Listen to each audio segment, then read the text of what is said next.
On the morning of August 7th, 1934, someone rang the doorbell at the Hoard residence and subsequently attacked Dudley and Maisie. The mystery surrounding this murder is about to be revealed.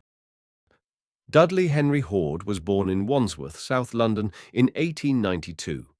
His family moved to Croydon when Dudley was a child, and his parents remained in that area. Dudley had an elder sister, Dorothy, and two younger sisters, Avery and Winifred. His father, William, was born in Devon. His mother, Mary, was from Chelsea in London. Dudley's father worked as a clerk, indicating the family was in the lower middle class. This is also borne out by the fact that Dudley attended the independent Whitgift School in Croydon. By the time he was 18, Dudley considered himself to be an actor. At 5 feet, 9.5 inches, he was quite tall, and he may have cut a dashing figure on stage. Dudley left school to take part in a production at Sadler's Wells Theatre and toured the country as part of a travelling theatre group. At the same time, he was interested in cinema, which was becoming increasingly popular. Dudley briefly ran his cinema, the Hippodrome, in Sutton, near Croydon, in the early 1910s. At some point, Dudley met Maisie Tate, a native of Newcastle who was close to him in age and an actor. The pair met when they were in their late teens. However, they did not get married until 1933, when Dudley was 41 and Maisie was 38. Maisie, who was a leading actress with the Morton Powell Players, a playhouse theatre in Leicester, when they had a cast together. They found a very deep love for each other and later decided to settle down. After their marriage, they were still casting and working in theatres together, even though it was a job they enjoyed, but they opted to move away from the stage in theatres and start a new business. They hadn't thought of any job, but if they should, it would probably be in cinema management business. In 1933, he got his first appointment as cinema manager in London, at the Britannia Picture Theatre in Camden.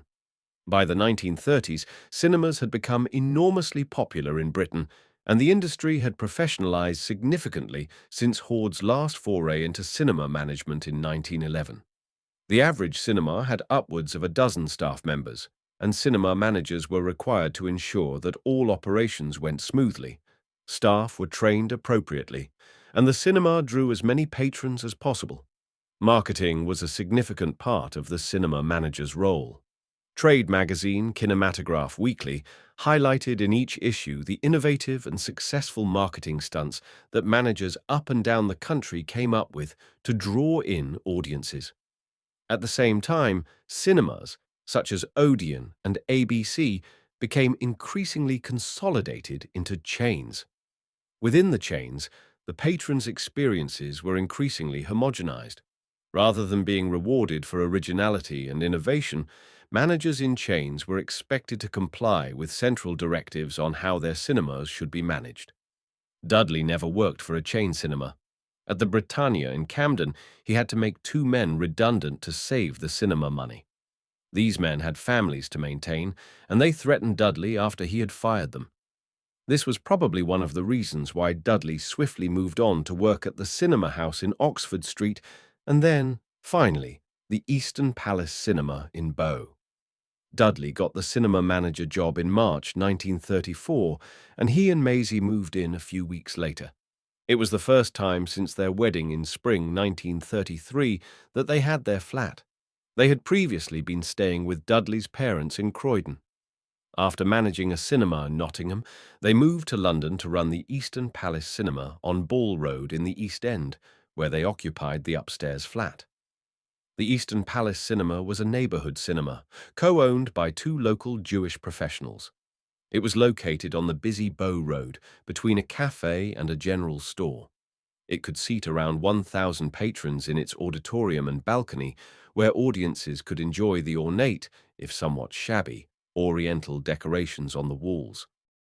On the morning of 7th August, Dudley and Maisie were sleeping in after a busy bank holiday weekend. Ordinarily, one of Dudley's first tasks every day was to deposit the cinema's previous day's takings at the Midland Bank on Mile End Road. Due to the banks being shut on the bank holiday Monday, there were now 3 days' worth of ticket earnings in the safe in Dudley's office, 1 floor below the flat. For the Eastern Palace, the bank holiday weekend had resulted in total takings of £89, 5 shillings and twopence. By comparison, Dudley earned about £5 a week as cinema manager, and he was the best-paid member of staff in the cinema. Even for him, the nearly £90 in the safe represented around 10 months' worth of wages.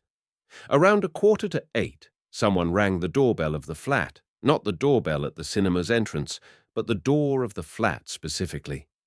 Dudley quickly put on some trousers over his nightshirt and went to open the door.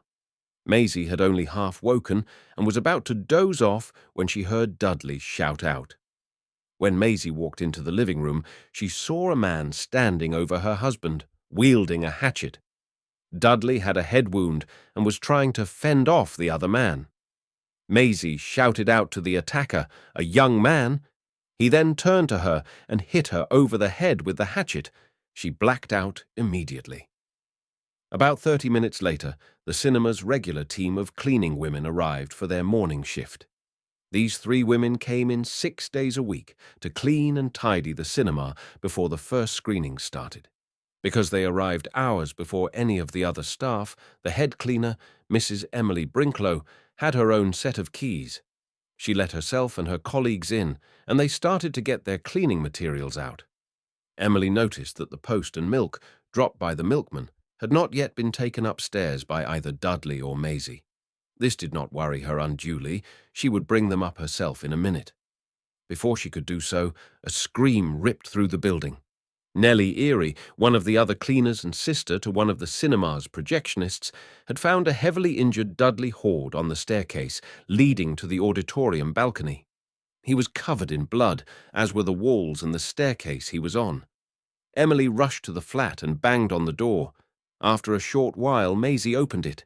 She too was covered in blood and seemed completely dazed. Nellie ran out onto the street, where a passerby quickly alerted the local Bobby who was patrolling the area.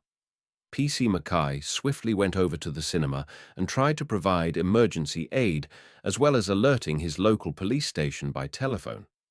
The divisional surgeon, the police doctor, is on the scene quickly, as he was still at his home further down Bow Road when the station officer rang him. He too provides emergency aid and arranges for both Dudley and Maisie to be transported to the nearby St. Andrew's Hospital. They arrive shortly after 10 a.m. Although Dudley is immediately examined and treated by multiple surgeons, the fractures to his skull are too severe. He dies at 3:07 p.m. without regaining consciousness. The police know that they now have a murder case on their hands. Maisie is less severely injured, but unable to give more than a brief, confused statement before she needs to rest. Detectives attached to the local police department, known as H Division, start questioning all the cinema's staff as they arrive for their shifts. Most of them live very close to the cinema, and they are aware very quickly that something has happened. The police realize that the cinema's safe has been opened by the keys, which Dudley would normally carry around, and that the full weekend's takings have been stolen. They have a victim and a motive, but not yet a clue as to the killer's identity. Once the police were on site at the Eastern Palace Cinema, they started gathering forensic evidence. This was partially to aid the investigation, but also to start building an evidence base to use if and when the case would go to court. The items that were recovered from the crime scene included a piece of flooring, human hair, and samples of bloodstains. After a thorough search of the cinema, the police also recovered the murder weapon, a small axe or hatchet. This was also handed over for investigation. Forensic investigations were undertaken by the same specialists who also did the post-mortems of the victims of crime, forensic pathologists. The pathologist initially appointed to the Bow Cinema murder case was Dr. Francis Temple Gray, a retired Royal Navy surgeon and previously employed as pathologist for the Ministry of Pensions. He was in his late 40s in 1934 and had a deep scientific interest in biochemistry. On the 8th of August, the day after the murder, he presided over the autopsy of Dudley Hoard at Poplar Mortuary. At the close of 7th August, the police did not yet have any clear leads. The staff who had been arriving at the cinema had not been able to share much useful information. Most of the crimes they investigated were committed by criminal gangs, and this guided their initial thinking. Police officers remained stationed at the cinema overnight, and some materials had been taken away for forensic examinations. It was not until the next day, however, that a clear suspect would emerge. The truth was somewhat different and closer to home. The attack on Dudley and Maisie was committed by a 19-year-old employee of the Eastern Palace Cinema, John Frederick Stockwell. John had only worked at the cinema for a few months after being hired by Dudley. As an attendant, it was his duty to check tickets and show patrons to their seats. Like many neighborhood cinemas at the time, the Eastern Palace operated on a continuous performance basis, meaning that once the first screening of the day started, screenings continued on a loop until the end of the day. Patrons could show up at any time and stay as long as they liked. A crew of male and female attendants was therefore constantly occupied with letting people in and out of the auditorium. The police and his colleagues were therefore not surprised that John did not show his face around the Eastern Palace Cinema on that day. Instead, it later transpired that John that day found somewhere to stash the money he had stolen, took a brief trip to the Essex seaside, and in the evening took his girlfriend Violet to a West End cinema. On Wednesday morning, John was still behaving like everything was normal. He knew, however, that the police were still investigating the crime scene, and he was not keen to return to the cinema. So on the morning of the 8th of August, he pretended to leave for work as usual, but instead took a train from Liverpool Street to Lowestoft on the Suffolk coast. He made sure to buy a return ticket. John may have read some popular crime stories in which culprits often buy return tickets to avoid raising suspicion. However, John had no intention of returning to London any time soon. He had packed most of his meagre belongings in a small suitcase, which he had managed to carry out of the house unnoticed. Back in London, the fact that John did not show up for his regular shift at the cinema immediately raised the suspicions of the police. They started questioning the other cinema employees about Stockwell and also questioned the family with which John was lodging. In the evening, police officers were stationed at the small house where John lived in case he decided to return for the evening. John had no such plans, however. He had taken a room in Lowestoft with a Mrs. Alice Alberta Tripp, a short-sighted housewife. He gave his name as Jack Barnard and claimed he wanted to stay in Lowestoft for a month's holiday. Jack paid 35 shillings for the first week without any protest. The first day in Lowestoft passed without incident, but by 10th August, Scotland Yard had circulated a photo of John Stockwell to all the major newspapers, descriptions to all police stations, and had even arranged for an announcement to be broadcast on the BBC. They were using all modern media and technology at their disposal to circulate John's description. It was unusual for the police to coordinate such an intense campaign, but the murder of Dudley Hoard was considered especially violent and heinous. The popular newspapers were grateful for the copy provided by the police, and in that second week of August, the hunt for the Bow Cinema murderer dominated the front pages of all the tabloids. In Lowestoft, John Stockwell read the sketch newspaper with his breakfast and then told Mrs. Tripp he was going to go to nearby Yarmouth for the day. After he'd left, Mrs. Tripp went to see her daughter, who ran a newsagent's across the road. Mrs. Tripp's daughter showed her John's picture in the newspaper. After Mrs. Tripp had returned home to pick up her glasses, she had a good look at the photograph and realized that her lodger was the man wanted by the police in connection with a violent murder. Lacking a phone, Mrs. Tripp asked her next-door neighbor to ring the police for her. When they arrived, they were able to confiscate the clothes that John had left behind, but the wanted man himself had eluded them. Later that day, John Stockwell walked into the Metropolitan Hotel in Yarmouth and asked for a room. When he signed the hotel register, he wrote that his name was J.F. Smith and that he was from Luton, Hertfordshire. The hotel receptionist, Kenneth Margetson Dodman, thought he recognized Mr. Smith from the description given in the newspaper. Additionally, he noticed that Smith had made a mistake when he was signing in. Luton was in Bedfordshire, not Hertfordshire, something that anyone from Luton would surely know. Keeping his wits about him, Dodman put Mr. Smith in a room and then rang the police. John Stockwell was arrested by a local police officer at the hotel around 6:30 p.m. The manhunt that had gripped the nation was finally over. At Great Yarmouth Police Station, Mr. Smith admitted that he was John Stockwell, and also that he had murdered Dudley Hoard.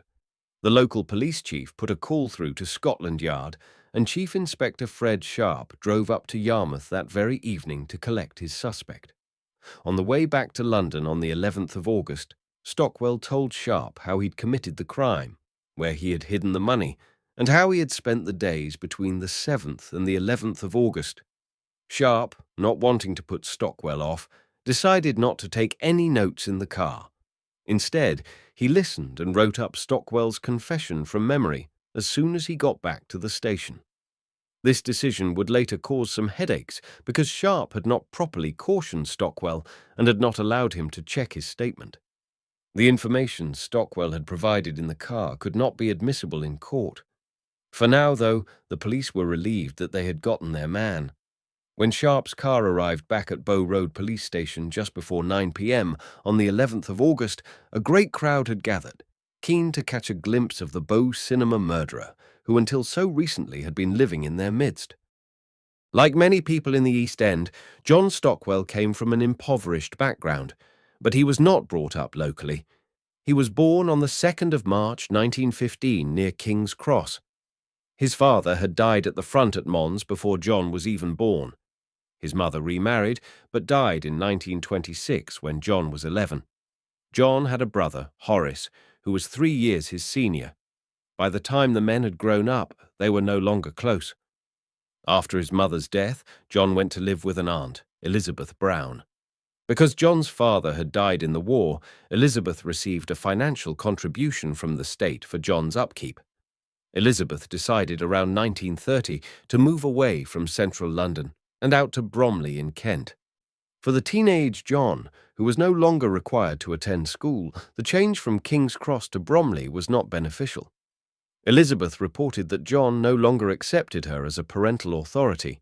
He appears to have been out and about with a group of other young men. Eventually, Elizabeth decided she could no longer support John living with her, and he moved to a Salvation Army boys' home in Bow Road sometime in 1930. These homes were designed exactly for people like John, young men who lacked family or community support. They intended to give these men the skills to get employment and become independent. The SA arranged for John to get a job at a cloth manufacturer at Barbican. During his time there, John stole some cloth. He was caught and appeared before the magistrates' court in December 1931. John was sentenced to 2 years probation, meaning he had to meet up with a probation officer regularly. The Salvation Army had a zero-tolerance policy when it came to criminal activity, so John lost his lodgings. He had met, through the Army's church activities, a local widow, Ellen Roke, and had become particularly close to Eliza's youngest daughter, Violet. Ellen agreed to take John on as a lodger, and he moved into the tiny Roke family home in early 1932. John and Violet became an official couple. After a short period working for a pastry chef, John was unemployed until he found the job at the Eastern Palace Cinema, which was only a 15-minute walk from the Roke's home. One of the cinema's other attendants, Charles Whitnell, lived practically next door to the Rokes. As an attendant, John earned 32 shillings and sixpence a week. He paid 15 shillings a week for his board and lodging, leaving him with less than £1 a week for any other expenses. At the time of the murder, he did have a savings account with the post office, but it contained only 30 shillings, £1.50. John had always lived in poverty. The nearly £90 that he stole from the cinema safe after attacking Dudley and Maisie was probably more money than he had ever seen together in his life. It was certainly more than he could ever imagine to save up for himself. By August 1934, John and Violet had been going out for several years, but he could probably not imagine how he would ever make enough money to enable them to get married and start their own family. He also had virtually no contact with his family at this point, and no social community to fall back on. He'd been removed from the community in King's Cross in which he had grown up. The East End neighbourhood in which he lived from 1930 was one in which family ties counted for a lot, and he was perceived as an outsider. During the police investigation, his colleagues reported that they had found John odd, and his previous conviction for theft was known and made people suspicious of him. For the trial, John Stockwell was assigned legal counsel through the 1903 Poor Prisoners Defence Act. He had no means to pay for his defence. He was represented by Frederick Levy. Vincent Evans represented the prosecution. Although the police ostensibly had a written confession from Stockwell, they felt far from secure that he would be convicted. John Stockwell had made his main confession when he was being driven down from Yarmouth to London. On the occasion, Detective Inspector Sharp had decided not to explicitly reread Stockwell his rights, as he did not want to put Stockwell off. Sharp had also not taken notes during Stockwell's confession, instead opting to jot Stockwell's words down from memory upon arrival in London. A skilled lawyer could argue that the confession was inadmissible. Additionally, the police were never able to confirm that the hatchet they found at the site of the murder was the axe used in the household where Stockwell lived. Stockwell had said that he had taken this household axe, used for chopping down coals, and used it to hit Dudley Hoard over the head. Yet when the family Stockwell was lodging with the Rokes, they were shown the hatchet found at the crime scene, and all of them separately confirmed that this was not theirs. Maisie Hoard, who had been in hospital since the attack, was unable to identify Stockwell during an identity parade staged at Brixton Prison on October. There were also persistent rumours that the attack had been carried out by two people and that John Stockwell was shielding the real attacker. There were enough question marks, in short, to allow a defence team to challenge the police evidence. Stockwell was charged with murder and brought before the Thames Magistrates' Court on the 13th of August. He did not enter a plea and was remanded until 21st August. At his next appearance, he admitted to stealing £90 from the cinema takings and hiding it in a suitcase on the premises. On the morning of 7th August, he arrived at the cinema claiming to have left some personal money there the night before and asked Hoard if he could look for it. When Stockwell tried to retrieve the case, Hoard tried to stop him. Stockwell then hit Hoard several times with an axe he had concealed under his coat. Mrs. Hoard came to investigate the noise. Stockwell hit her once before hiding the axe and fleeing with the money. On 22nd October 1934, Stockwell formally pleaded guilty to the charge of murder. He was sentenced to death by hanging by Mr. Justice Goddard and executed at H.M. Prison, Pentonville, a few weeks later, on the 14th of November. In the end, Maisie did not have to work as a housekeeper, or at least not for long. By 1939, she had remarried to Henry White and moved to Ashford in Kent. The other woman whose life had been most affected by John Stockwell was his girlfriend, Violet Roke. She had also gone public and was interviewed in the Daily Herald, reframing her story as a romance novel. Violet was only 18 in 1934, and although she had anticipated marrying John Stockwell before he committed his crime, she had enough opportunity to find another life partner. It is possible that her reputation in the East End was irrevocably tainted, though. While her brother and sister stay local, Violet marries a Navy officer and moves to Portsmouth.